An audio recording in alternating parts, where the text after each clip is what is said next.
তারপরে ডক্টর মিজানুর রহমান আজহারী ভাই গতকালকে ওনার ফেসবুক পেজ থেকে এই পোস্টটা করেছেন, এটা ভাইরাল হয়ে গেছে। সারা দেশের মানুষ ওনার জন্য দোয়া করেছেন, আমরাও দোয়া করি। উনি যে তরুণদেরকে ভুলে যাননি, আজহারী ভাই যে যুবকদেরকে ভালোবাসেন, এটা তার প্রমাণ।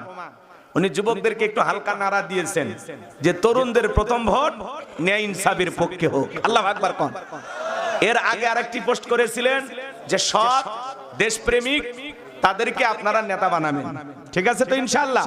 তো ডক্টর মিজানুর রহমান আজহারী ভাই বর্তমানে মালয়েশিয়া আছেন, উনি দেশে আসবেন ইনশাআল্লাহ। আল্লাহ যেন ভাইকে কোরআনের ময়দানে উন্মুক্ত পরিবেশে আবারও আমাদেরকে কোরআন শোনানোর ব্যবস্থা করে দেন, জোরে বলেন আমিন। আচ্ছা ভাই ঠিক আছে, ঠিক আছে ভাই, চিল্লেন না, চিল্লেলে খারাপ। ঠিক, আচ্ছা আমি কি কারো নাম ধরে বলছি? আচ্ছা বাজান, আমি সৎ মানুষ নেতা হোক এটা চান না আপনারা?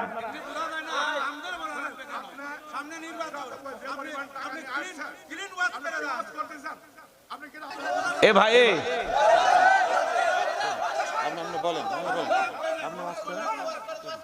কিন্তু মুনাফিক মার্কা মুসলমান যারা টাকার কাছে বিক্রি হয়, তারা টাকার জোরে ফতুয়া ঘোরে। টাকা পাইলে বৈধকে অবৈধ বলে ফতুয়া দেয়, অবৈধকে বৈধ বলে চালিয়ে দেয়। টাকা পাইলে বাতিলের পাঁচাটা গোলাম হয়।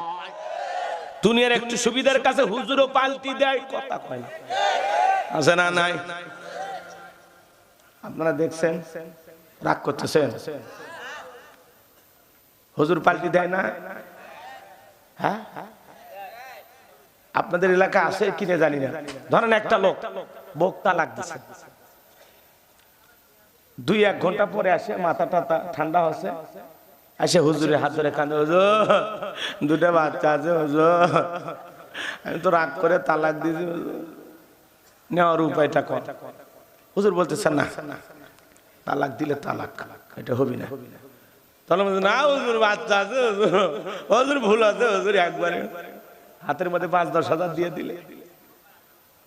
ও এটা প্রথম তালাক না? আচ্ছা ঠিক আছে, দেখতে বলে প্রথম তো ভুল, তো আমরা আশাবুল মাগলুকাত ভুলের থেকে জন্ম, নানান কথা বইলে হুজুর বলে না, একবার তওবা করে শুরু করেন, বাকি যা করার আল্লাহ করবে। আচ্ছা আপনি যদি রাগ করে কোদাল দিয়ে জোরে করে একটা পায়ে আঘাত করেন, কি করেন? কাটবি না তো, রাগ করছেন যে পাও কাটবি, কাটে না, মারিয়ে দেখি না ভাই। তালাক তো রাগ করেই দেয়। কেউ কি পাবনা শহর থেকে গোস্ত কিনে নিয়ে এসে টাঙ্গাইলের শাড়ি, বগুড়ার দই এলা আদর করে বউক মুখ তুলে খিলে ফুলের মালা দিয়ে তার 5টা চুমা খায় তালাক দেয়?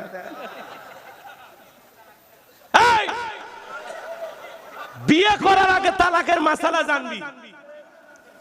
তোর মাথায় এত গরম কে? 7 দিন যায়া কক্সবাজার যা, 7 দিন ওই পানিতে নেমে গোসল কর। আফ্রিকার জঙ্গলে 3 দিন থাকে, তোর এত রাগ কে?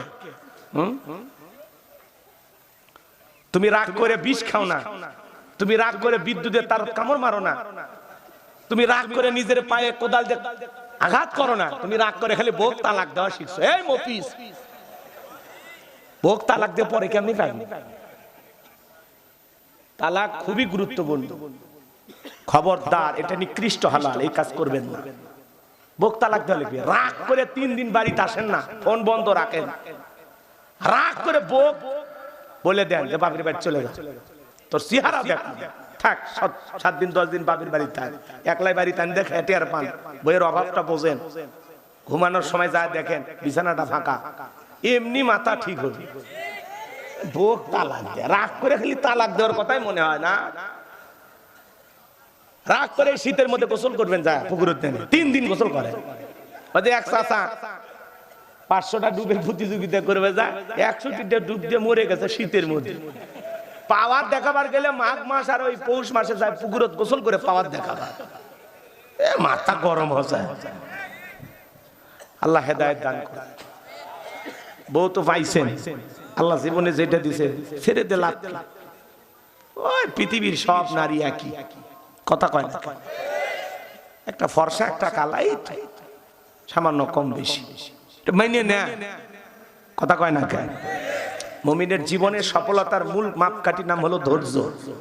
দাম্পত্য জীবনে ধৈর্য না ধরলে সুখী হতে পারবেন না।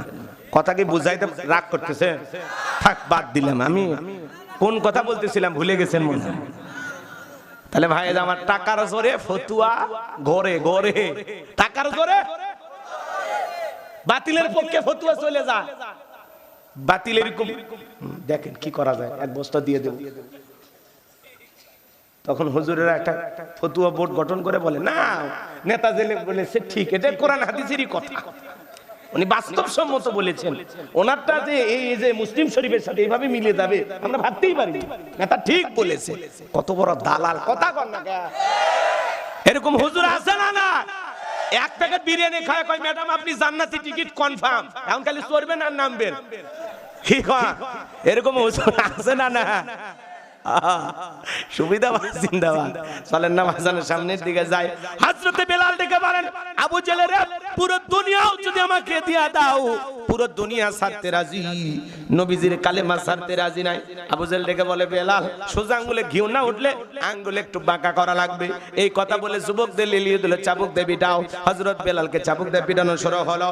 এরা যত জোরে চাবুক মারে বেলাল তত জোরে কালেমা পড়ে। আল্লাহু আকবার। চাবুক দিয়ে পিটাইতে পিটাইতে কালো চামড়া গুলো ফেটে রক্ত ঝরা শুরু হয়ে গেল। আবু জেল ডেকে বলে, বেলাল রে, মারতে মারতে কালো চামড়া গুলো ফেটে রক্ত ঝরতেছে, তবুও কি নবী মুহাম্মদ সাল্লাল্লাহু আলাইহি সাল্লামের কালেমা ছাড়বি না?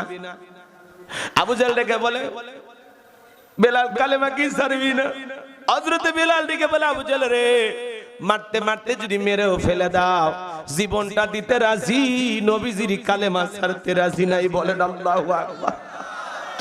এইবার আবু জেল ডেকে বলে, এ যুবকের দল, বেলালের পায়ে রশি লাগাও।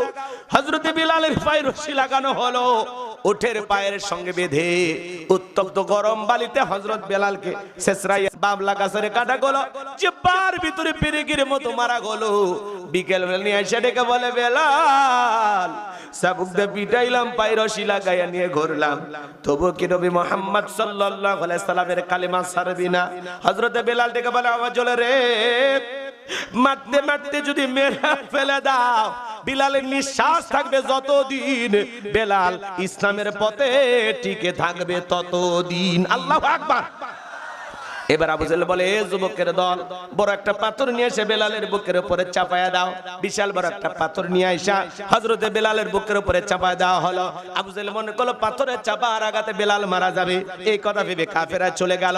হাত বাঁধা, পা বাঁধা, ও রক্তাক্ত জিহ্বা, বুকের উপরে বিশাল বড় পাথর। এরপরেও হযরতে বেলাল জিহ্বা নাড়ায়া জিকির করতেছে। ও পাবনার বাবাজিরা, মুসলমান ভাইয়েরা, দরদের যুবকেরা, তোমাকে আমাকে জিকির করার জন্য কেউ মারে না, পেটে না, ধমক দেয় না, আঘাত করে না, চাবুক দিয়ে আঘাত করে না, তবু আমরা কপাল পরে আল্লাহর জিকির করি না। হাদিস শরীফের ভিতরে আসছে, যারা জিহ্বাটা আল্লাহর জিকিরে তরু তাজা থাকে, আল্লাহর জিকিরে ভিজা থাকে, ওই জিহ্বাওয়ালা মানুষ কোনোদিন জাহান্নামের আগুনে জ্বলবে না। বলুন সুবহানাল্লাহ। ফাযকুরুনি আযকুরুকুম ওয়াশকুরুলি ওয়ালা তাকফুরুন। আল্লাহ বলেন, তোমরা আমারে স্মরণ করো, আমি আল্লাহ তোমাদেরকে স্মরণ করব। কৃতজ্ঞতা প্রকাশ করো, অকৃতজ্ঞ হয় না। তাহলে বাজান গো, আমার চলতে ফিরতে সব সময় জিকির হবে কার? মাঠে ময়দানে কাজ করতে করতে আল্লাহর জিকির করা যায়, রিকশা ভ্যান চালাতে চালাতে আল্লাহর জিকির করা যায়, অফিস আদালতে বসে বসে আল্লাহর জিকির করা যায়। মা বোন যারা আবার শুনতেছেন, মা মাসের কয়েকদিন আপনারা অসুস্থ থাকেন, যে সময় নামাজ পড়া নিষেধ আছে মা, ওই সময় আপনারা বেশি বেশি জিকির করবেন। জিকির করতে কোনো বাধা নাই, সব সময় জবানে জিকির চালু রাখবেন। সুবহানাল্লাহ, আলহামদুলিল্লাহ, লা ইলাহা ইল্লাল্লাহ, আল্লাহু আকবার, সুবহানাল্লাহি ওয়া বিহামদিহি, সুবহানাল্লাহিল আযীম। পারবো তো ইনশাআল্লাহ? জবানে হালকা, মিজানের পাল্লায় নেকির ওজনটা অনেক বেশি বাজান। এই জন্য এই জিকিরগুলো আপনারা হেলায় খেলায় নষ্ট করবেন না, মুখটা কখনো বন্ধ রাখবেন না। নবীর এক সাহাবী বলে, হুজুর ইসলামের এত বিধিবিধান আমার মনে থাকে না। বড় সহজ সরল সাহাবী বলে, নবী আমারে সহজ কোনো আমল দেন। নবী ডেকে বলে, সাহাবী সব সময় আল্লাহর জিকিরে যদি জিহ্বাটা তরু তাজা রাখতে পারো, আল্লাহর জিকিরে জিহ্বাটা যদি ভিজা রাখতে পারো, এই জিকিরই তোমাকে জান্নাতে পৌঁছায় দেবে। বলুন সুবহানাল্লাহ। আমার ভাইয়েরা, লম্বা করার কোনো সুযোগ নাই। হযরতে বেলাল রক্তাক্ত জিহ্বাটা নাড়ায়া চোখের পানি ছেড়ে দিয়ে কাঁদেন আর ডেকে বলেন, আল্লাহ তুমি তো সে আল্লাহ, ইব্রাহিমের জন্য যদি নমরুদের আগুনকে ফুলের বাগান বানায় দিতে পারো, ও আল্লাহ তুমি কি পারো না? বেলালের বুকের উপরে পাথর থাকার কারণে তোমার মতো মালিকের জিকির করতে বড় কষ্ট হয়। ও আল্লাহ তুমি কি পারো না বেলালের বুকের পাথরটাকে তুলার মতো নরম বানায় দিতে? হযরতে বেলাল দোয়া করতে দেরি, আসমানের মালিক আল্লাহ দোয়া কবুল করতে দেরি করে নাই। বেলালের বুকের পাথরটাকে আমার আল্লাহ তুলার মতো নরম বানিয়ে দিয়েছেন। বলুন সুবহানাল্লাহ। বিলালের নিঃশ্বাসের সাথে এখন পাথর ওঠে আর নামে। কোন বান্দা যখন আল্লাহর হয়ে যায়, ওই বান্দা আল্লাহর কাছে যা চাইবে সেই বান্দাকে আল্লাহ তাই দেবে। বলুন সুবহানাল্লাহ। আশিক রাসূল বেলাল, নবীর পাগল বেলাল, বেলালের উপর নির্যাতন জুলুমের কথা নবীর কান পর্যন্ত যখন পৌঁছে গেল, নবী তখন বলল, আবু বকর আমার বেলালের কষ্টের কথা আর সহ্য হয় না, যাও যাও তুমি আমার বেলালের জন্য একটা কিছু করো। হযরত আবু বকর সিদ্দিক রাদিয়াল্লাহু তাআলা আনহু কয়েক গুণ দাম বেশি দিয়া গোলামীর জীবন থেকে হযরত বেলালকে আজাদ করলেন, মুক্ত করলেন। বলুন আল্লাহু আকবার। এই যখন ইসলামের অবস্থা, একদিকে সন্তান হারানোর ব্যথা, কাফেরদের সমালোচনা, সাহাবায়ে কিরামদের উপর নির্যাতন জুলুম, এই জন্য নবীজির মনটা ভীষণ খারাপ। নবীর যখন মন খারাপ, নবীকে সান্ত্বনা দেওয়ার দায়িত্ব কার? আরেকটু জোরে কর। কি বলেন আপনার? হ্যাঁ কি হয়েছে? ওনারা নিয়ে আমার থাক, সমস্যা নেই। বাজান গো আমার, হৃদয়ের কান পেতে কথাগুলো শোনেন, তাহলে বলেন সান্ত্বনা দেওয়ার দায়িত্ব কার? জোরে বলেন আল্লাহর। কার? কার? আমার আল্লাহ ডেকে বলে, জিবরাইল আমার বন্ধুর মা নাই, বাবা নাই, আমি ছাড়া আমার বন্ধুর কেউ নাই রে জিবরাইল। আমার বন্ধুর মনটা হয়েছে ভারী, আমি আল্লাহ সইতে নাহি পারি। লাহু মাহফুজ থেকে সূরা কাউসার নিয়ে যা আমার বন্ধুর উপরে নাজিল কর তাড়াতাড়ি। বলুন আল্লাহু আকবার।